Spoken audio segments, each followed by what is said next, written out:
আল্লাহ পাকের কুদরতি হাত মুসা নবীর হাতের সঙ্গে লাগাইয়া এত জোরে একটা থাপ্পড় দিছে রে, ফিরাউনের দাঁত 3টা হয়ে গেছে। ফিরাউন তো সন্তানের ফেলা দেয়, এই কোথায় তুমি? কি হয়েছে? তোমার আমি আগেই কইছিলাম এটা আমার শত্রু হবে, তুমি দেখো আমার কত দূর একটা থাপড় দিছে, দাঁত 3টা হয়ে গেছে। এখন বিবি কয়, তুমি কি পাগল হয়েছো? এতটুকু সন্তান থাপড় দিলে কোনো দাঁত পড়ে, এ কথা কেউ মেনে নিবি? তুমি যদি বাহিনী এই কথা কও তাহলে তোমার যে বাদশা, এই বাদশা কেউ মানবেন না, সবাই তোমার পাগল করবেন। খবরদার আমার কাছে কইছো, বাহিরে কিন্তু কইও না, খবরদার। দ্বিতীয় আসমানের তুলনায় এত ছোট সাহারা মরুভূমির মধ্যে যদি একটা আংটি ছেড়ে দেওয়া হয়, খেয়াল, সাহারা মরুভূমির মধ্যে যদি একটা আংটি ছেড়ে দেওয়া হয়, আর ওই মরুভূমির তুলনায় আংটিটা যত ছোট হবে, আমার আল্লাহর দ্বিতীয় আসমানের তুলনায় প্রথম আসমান তত ছোট। এইগুলি হিসাব করেন। এইরকম ভাবে সপ্তম আসমান পর্যন্ত আংটি সমতুল্য। এক একটা প্রথম আসমান যতটুকু তার চাইতে সাহারা মরুভূমির সমান দ্বিতীয় আসমান, তৃতীয় আসমান তার চাইতে, এরকম করতে করতে সপ্তম আসমান, তার উপর আরশে মুআল্লা লা মাকাম, সেই লা মাকাম পাড়ি দিয়ে সিদরাতুল মুনতাহা পাড়ি দিয়ে আমার রাসূল ৭০,০০০ নূর ভেদ করে আল্লাহর আরশে মুআল্লায় গিয়া আল্লাহর সঙ্গে মোলাকাত করছে। তুমি মোল্লা বলো আমার নবী আমার মতো মানুষ, তুমি একবার যাও না আল্লাহর সঙ্গে দেখা করো। কথা বলেন, রাসূল আমার মতো মানুষ, তোর মতো মোল্লা, আল্লাহ তো দূরের কথা, প্রথম আসমান তো দূরের কথা। অনেক কিছু হুজুর আছে ওরা চাঁদে যায় বলে শুনলাম, মোল্লার কাছে হেলিকপ্টার ভালো লাগে না, রকেট চালাই। এর মতো চাপাখোর বাংলাদেশে আর মিথ্যাবাদী বাংলাদেশে একটাও নাই। ওর হেলিকপ্টার ভালো লাগে না, রকেটে চলে যায়। বিরক্ত হচ্ছে নাকি? কষ্ট হয়? তাহলে আল্লাহর আরশ কত বড় হবে? এই আরশটা আল্লাহ পাক বলে কুলুবুল মুমিনিনা, ওই আরশটা আমি আল্লাহ আবার মুমিন লোকের কলবের মধ্যে ঢুকায় দিছি। আল্লাহ তোমার লীলার খেলা কেউ বোঝে, কেউ বলো আল্লাহ তোমার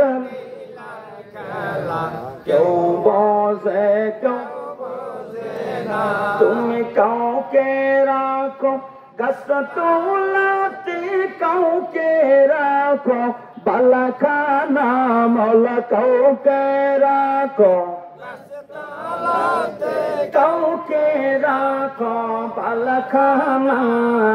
আল্লাহ তোমার লীলার খেলা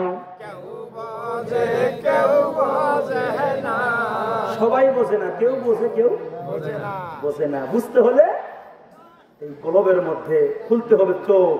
এই কুলুবুল মুমিনিন আরশুল্লাহ, মুমিন বান্দার কলবের ভিতরে আল্লাহর আরশ। আবার রাসূল বলেন আশ-শাইতানু জাসিমুন আলা কলবি বানি আদম, বনি আদম এর কলবের মধ্যে বসে বসে শয়তান ধোঁকা দেয়, শয়তান ধোঁকা দেয় কলবে বসা। আবার আল্লাহ কয় আমি আল্লাহ কলবের ভিতরে আরশে আজিম নিয়ে আসি। যারা বলে সুবহানাল্লাহ, তাদের কলবের মধ্যে শয়তান বসবে, ওদের কাজই হবে শয়তানি করা। কথা বল না, ওদের কাজই হবে রাসূল বিদ্বেষী, ওলি আল্লাহ বিদ্বেষী, আল্লাহ বিদ্বেষী, ইসলাম বিদ্বেষী। ইসলামের মধ্যে এটা নাই ওটা নাই, যত বিভ্রান্তি প্রকার কাজ ওদের দ্বারা হবে। আর যাদের কলবের মধ্যে আল্লাহ বসে যাবে, ওরা কখনো ইসলাম বিদ্বেষী হতে পারবে না, ওরা কখনো অন্যায় করতে পারো না, অপবাদ করতে পারো না, কারোর বিরুদ্ধে লাগতে পারো না, ওরা কখনো মিথ্যা বলতে পারো না, চগলখুরি করতে পারো না, কখনো অন্যের হক মেরে খেতে পারো না, হারাম খেতে পারো না। ওরা সঠিক পথে থাকতে পারে, ওরা কখনো আল্লাহ পাক ছাড়া অন্য কিছুই বোঝে না। ওটা ঠিক না ঠিক? এজন্য এই কলব আগে পরিষ্কার করতে হয়। এই কলব পরিষ্কারের জন্য ওলি আল্লাহ দপ্তরে যেতে হয়। ওলি আল্লাহ দপ্তর ছাড়া এই কলব পরিষ্কার করা সম্ভব না। মোল্লা খালি কই নামাজ পড়ো, নামাজ পড়ো, কলব জীবনে পরিষ্কার কথা আল্লাহ কোনোদিন কবে না। কিন্তু কলব পরিষ্কার না করলে আল্লাহ সান্নিধ্য পাওয়া যায়। আচ্ছা, এই যে একটা গ্লাস কাপ, এই কাপের ভিতরে যদি ময়লা থাকে, বাইরে দিয়ে সুন্দর করে মাছ দেন, বসলেন, এরপরে যদি ময়লা যুক্ত কাপ আমার দেন, বলো ভাই সুন্দর করে বাইরে পরিষ্কার করছি, আপনি এক কাপ খান, খাওয়া যাবেন না? আপনারা দিলে আপনি খাবেন? কারণ কি? ভিতরে তুই বাইরে দিয়ে বসছিস তো ভালো মতোই, ভিতরে পরিষ্কার কে? কথা বললেন।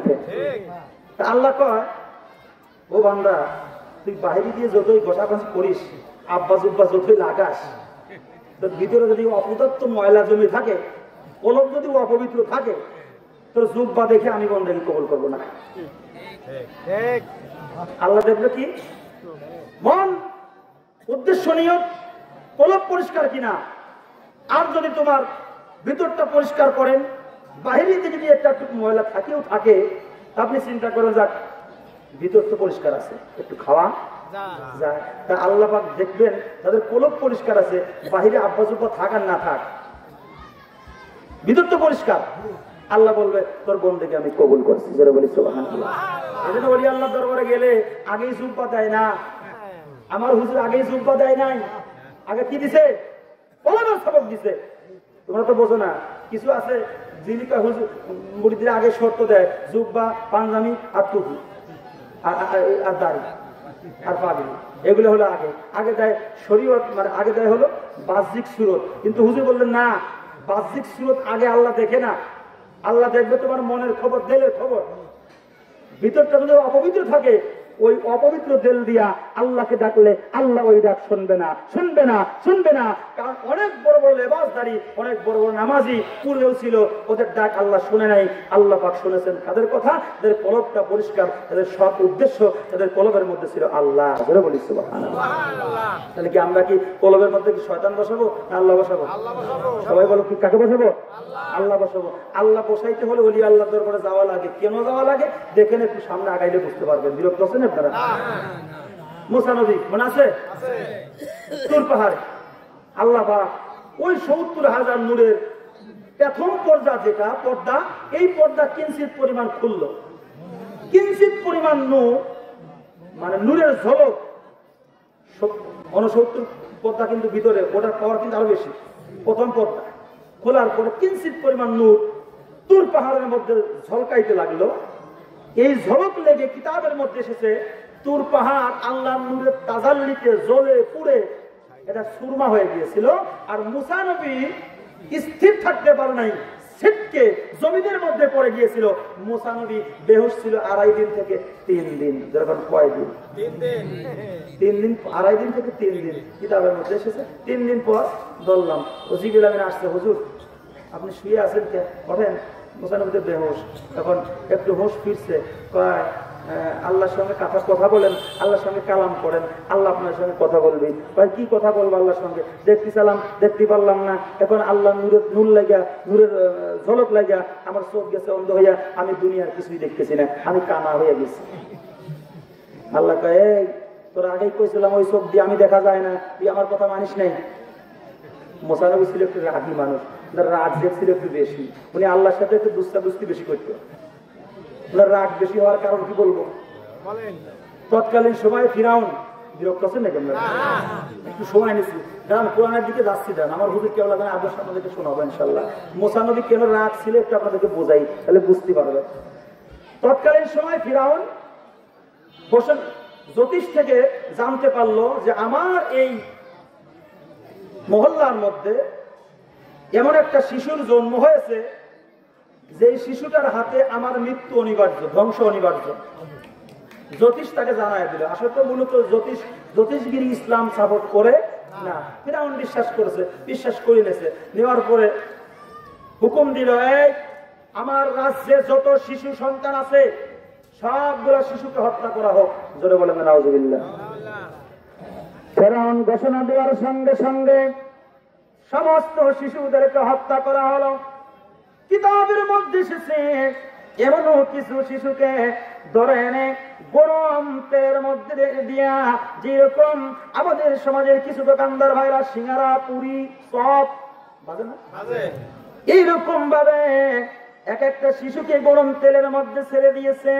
এত বড় অন্যায় ফিরাউন করেছে, যার কারণে আমার আল্লাহ বললে ও দুনিয়ার পোকামাকড়েরা, পশু পাখিরা রে, তোরা কি ওর গোস্ত খাবিনি? পশু পাখি পোকামাকড় বলে আল্লাহ এর চাইতে বড় নিকৃষ্ট খারাপ এই জমিনে আর দ্বিতীয় কেউ নাই। আল্লাহ আমরা পশু পাখি, কীট পতঙ্গ, তরুলতা, ওই ফিরাউনের গোস্ত মাংস আমরা খাইতে চাই না, ও সব চাইতে নিকৃষ্ট। জোরে বলেন আল্লাহু আকবার। এত পাপ করেছে ফিরাউন, লাশ পর্যন্ত কেউ খায় নাই, মাটিও খায় না, অপদার্থ। আল্লাহ পাক নবী বানায় রেখে দিয়েছে। সারা পৃথিবীর মানুষ ইতিহাস হয়ে দাঁড়িয়েছে, দেখো আল্লাহর সঙ্গে নাফরমানি করলে কি হয়। দুনিয়ার ক্ষমতা চিরস্থায়ী? আমরা তো মনে করি ক্ষমতা মনে হয় পাইয়ে গেছি। বাবা, ক্ষমতার সৎ ব্যবহার করেন। আল্লাহ পাক যাদেরকে একটু ক্ষমতা দিয়েছেন, সৎ ব্যবহার করতে হবে, সঠিক ব্যবহার করতে হবে, তাহলে আল্লাহর কাছে পার হওয়া যাবে। ক্ষমতা পাইলেই ব্যবহার করা যায়। ফিরআউন সমস্ত শিশুদেরকে হত্যা করল এবং ঘোষণা দিল, যত গর্ভবতী মহিলা আছে সবগুলো মহিলাদেরকে হত্যা করো। বলেন নাউজুবিল্লাহ। সমস্ত গর্ভবতী মহিলাদেরকে হত্যা করা হলো। কিছু মানুষ তাদের সন্তানদেরকে বাঁচানোর জন্য কিছু কিছু সিন্ধুক বানায়, সিন্ধুকের মধ্যে করে সন্তানদেরকে নদীর মধ্যে, সাগরের মধ্যে ছেড়ে দিয়েছে। তদ্রূপ ভাবে মুসা নবীর যিনি আম্মাজান ছিলেন, ওনার বাড়ি ছিল ফেরাউনের বাড়ির থেকে ওই ভাটির দিকে। কোন দিকে? ভাটির দিকে। ওই মুসা নবীর মা, মুসা নবী শিশু নবীকে একটা সিন্ধুকের মধ্যে পড়ে ওই শিশু সন্তানটাকে সুন্দর মতো সিন্ধুকের মধ্যে দিয়া আল্লাহু আকবার বলে ছেড়ে দিয়েছে। মালিক, তোমার নামে আমার সন্তানকে ছেড়ে দিলাম, আমার সন্তানের জমিনদার তুমি। জোরে বলে আল্লাহু আকবার। আমার আল্লাহ পাক যদি কাউকে হেফাজত করে, দুনিয়ার মানুষ তার বিরুদ্ধাচরণ করলে, তামাম দুনিয়ার মানুষ একসঙ্গে জোট করলে তার কোনো ক্ষতি করতে পারে না। আমার আল্লাহ পাক যাকে হেফাজত করবে, কথা বলেন ঠিক কিনা? প্রিয় ভাইরা আমার, ফিরআউনের বাড়ি ছিল উজানের দিকে, মুসা নবীর মায়ের বাড়ি হলো বাটির দিকে।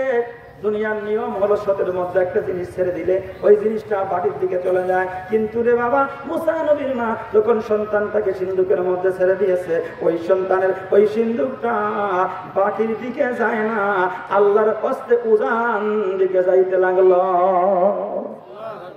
কোন দিকে যায়? উজান দিকে।